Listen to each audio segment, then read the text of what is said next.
What's up, everybody? Now, you saw the thumbnail and you saw the title of this video, so it's obvious that you want to watch me clean an algae infested aquarium. Now, I don't know why you want to watch me clean an algae infested aquarium, but you guys seem to like that stuff. Maybe because you're mean and you like to watch me fail. Maybe you like to see us YouTubers get knocked down off our high horse. That's fair enough. Or maybe it just makes our content more relatable to you guys. I mean, you're not mean, right? Well, maybe Merb is. Merb's maybe mean.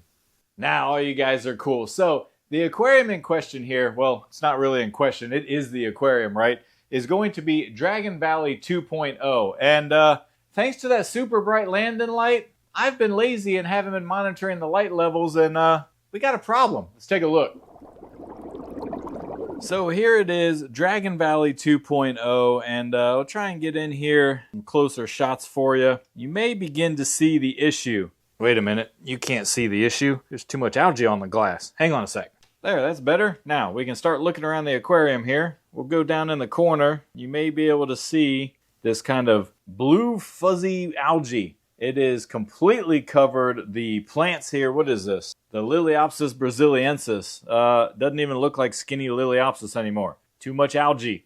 Let's see. The Boos, covered in that fuzzy green algae. There's a good example right there. The Ricardia moss, covered in that little fuzzy green blue algae thing. It's literally everywhere. On the left side of the aquarium, on the right side of the aquarium, it is everywhere and it's covering everything. Even the little pieces of dragonstone down here in the front of the aquarium, the dragonstone itself, anything attached to the dragonstone, just becoming a mess. And back to the Ricardia moss here, the Ricardia moss is getting so big, our Ricardia trees here look fantastic, but when they pearl, they actually create so much oxygen that they become buoyant. You see that bubble down there? There, that big oxygen bubble? That big oxygen bubble right there in the middle of your screen, that makes these Ricardias so buoyant that they literally pop off. And here's a good example. This one has popped off. Its branch is right back here. This is what it used to be mounted to, and it decided no more. So I've been gluing these things down, I don't know, every 2 weeks or so. This one here is about to fall off. You can see how it's tilted, lifting up off the side here. And if I move this floaty moss out of the way, you'll be able to see that the weeping moss is also infested with algae. Even the surface moss here is covered in algae. It grows really quick, looks beautiful, weeping as it should, but we need to clean all this up. Alright, so here's the plan. We're going to try and do the best algae removal we can to start. It's going to begin by trimming all of this Liliopsis brasiliensis here.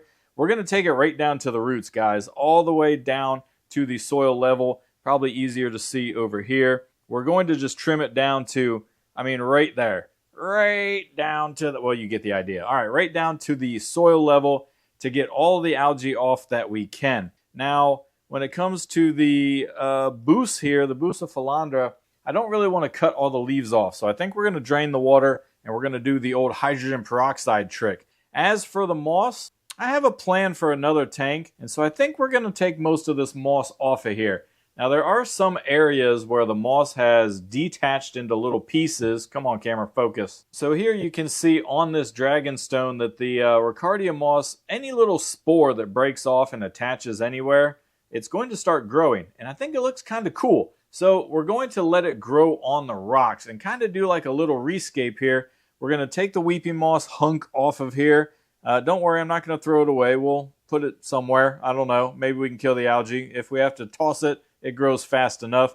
And we're going to take all these little trees out. I'm going to remove the wood. I've already kind of started in some areas. There used to be, I'm going to make you camera sick, aren't I? There used to be some there. I already took it off. You can kind of see some remnants of that Ricardia stuck on the rock there. So I'm going to just kind of pull all the mosses out of here. I've got some pieces of Anubias. Want to do a little bit of a rescape on this. We're still going to have some moss. We're going to try and get this Liliopsis to grow back in.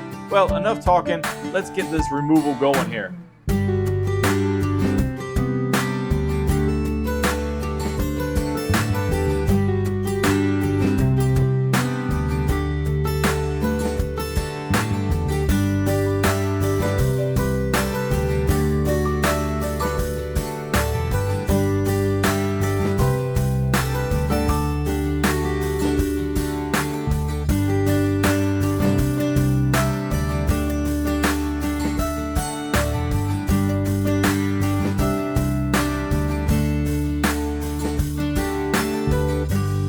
My goodness, guys, check out this piece of moss.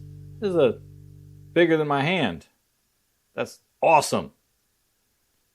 I'm going to take the algae parts off of the top here. We got plenty of moss for other scapes. Just rip this algae part off of here. There's even some Riccardia mixed in. Go ahead and pull that out. Love me some moss, but whew, maintenance nightmare.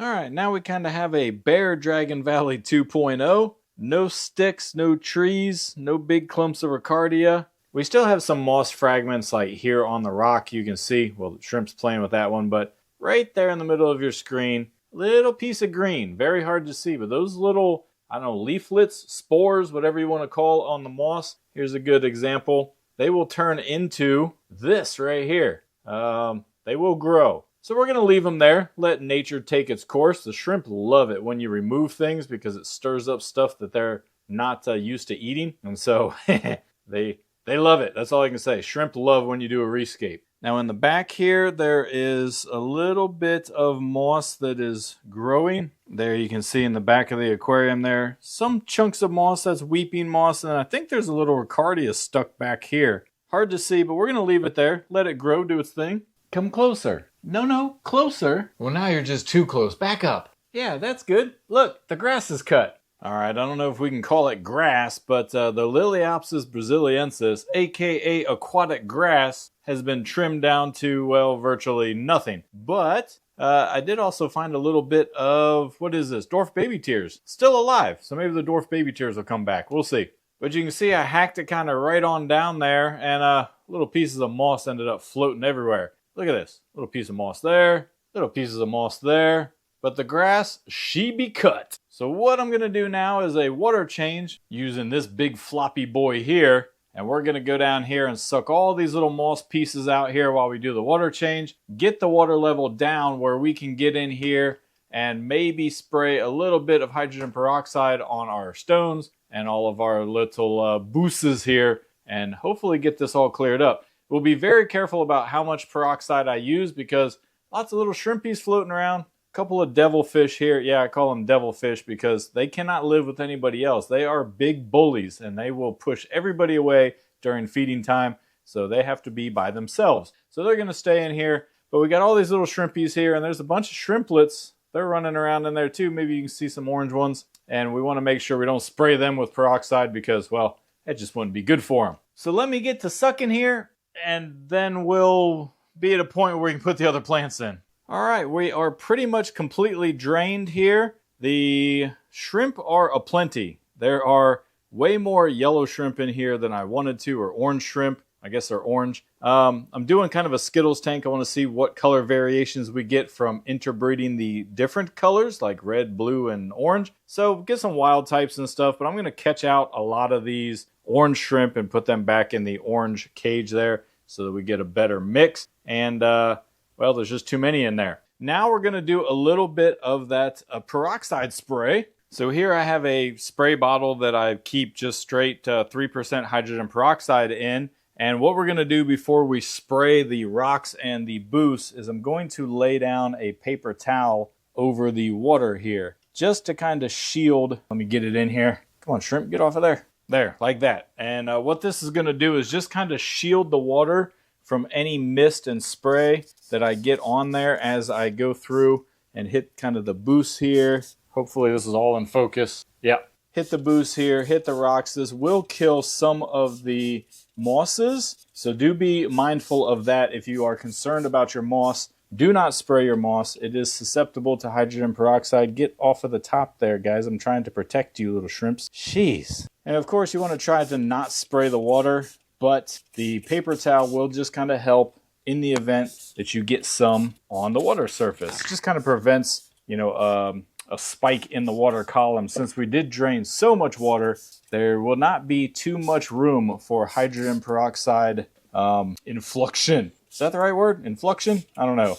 Just be careful. All right, now that the hydrogen peroxide has been sprayed, I'm going to try and shake any shrimp off of the paper towel. They seem to love the paper towel. Oh, look, I got one caught in here. Come on, buddy. Okay, I got it. And then we are kind of immediately going to start filling up the aquarium. Just in case we did get some hydrogen peroxide in the water, we want to be dripping oxygen or dripping the water to get oxygen in there. So there we go, the drip system there.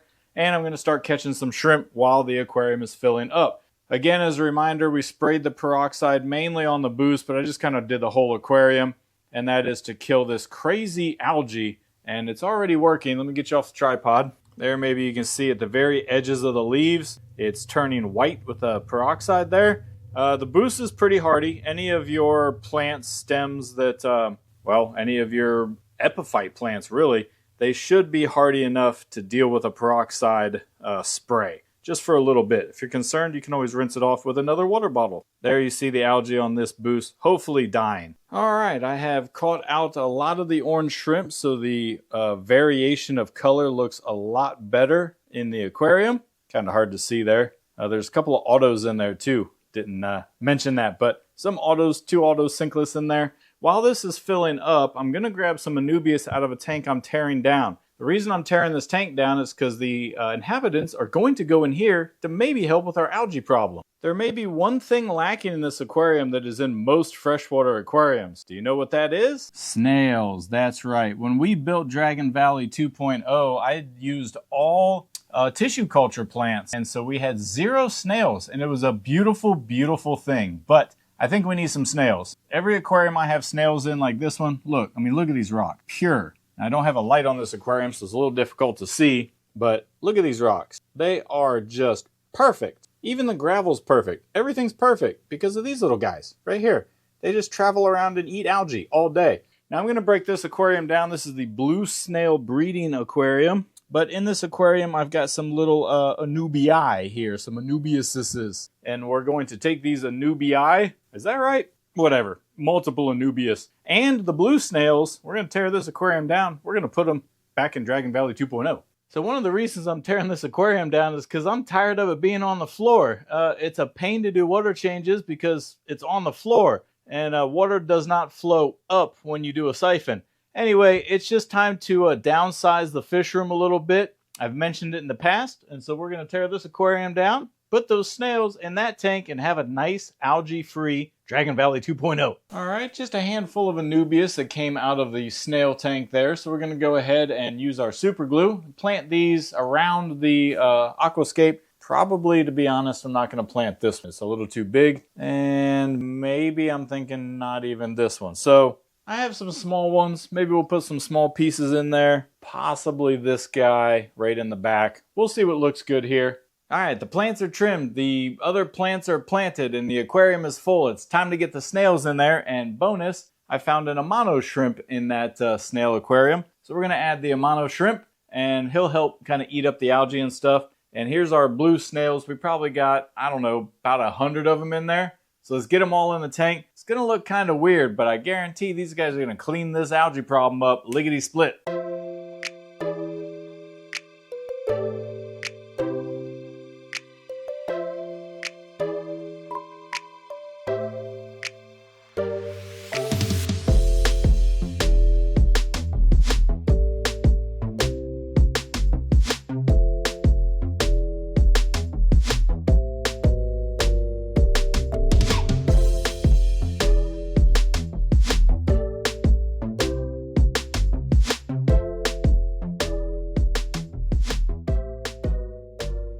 Alright, the water's a little cloudy from all of our maintenance here, so we're going to add a little API AccuClear, not sponsored, but we're going to drop that in there.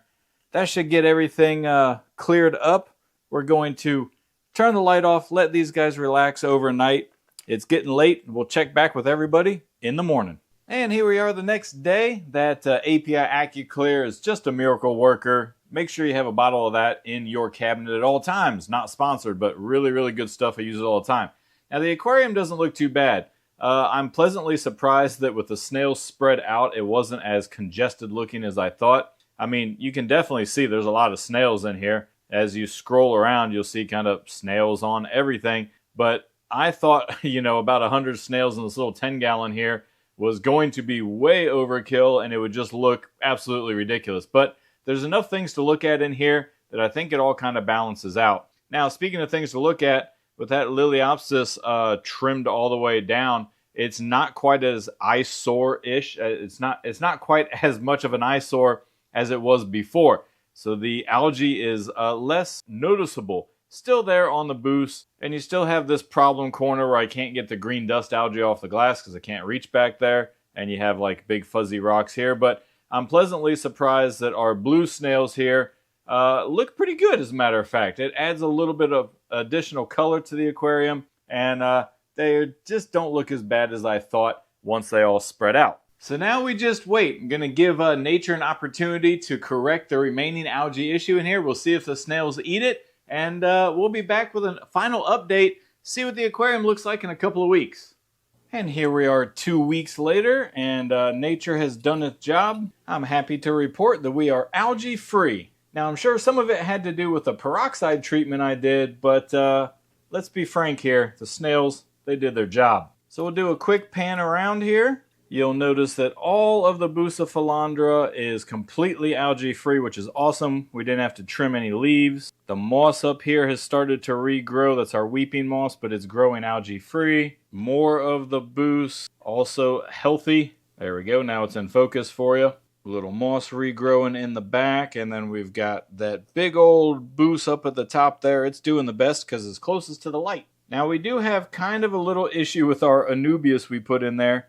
You can kind of see it ain't looking so great there. The leaves are kind of rotting a little bit. We're going to trim that up real quick. But the Buce is doing good. The Liliopsis brasiliensis is growing back. It's only been 2 weeks, but you can see that we've got some longer blades there. Blades of grass is what I call it. But, some longer leaves from the plant. You can see the runners going out there and a little bit of root system getting reestablished. So a couple more weeks, and I think this is all going to be filled in nicely with some Liliopsis. If we pan around to the other side here and take a look, you can see it creeping across that back wall by the glass right there, right in the middle of your screen. And then, of course, up our little valley right here, right in the middle of your screen, it is filling in as well. So I think this was a successful save for the tank, successful rescape and algae removal. I'm going to go ahead and trim, these dead leaves on the Anubias here just to get them to sprout new leaves and grow in healthy. But you don't need to see all of that. Now all I'm going to do is just wait for it to have a full carpet of Liliopsis, and we'll be good to go. And that brings us to the end of the video. YouTuber announcement stuff. If you've watched a couple of my videos and you haven't hit those buttons down there yet, go ahead and do that. And I hope you enjoyed it. Maybe it gave you some ideas to not give up on one of your aquariums. If you got a major problem, just do a rescape. All right, guys, with that being said, I'll catch you on the next video. Thanks again for watching.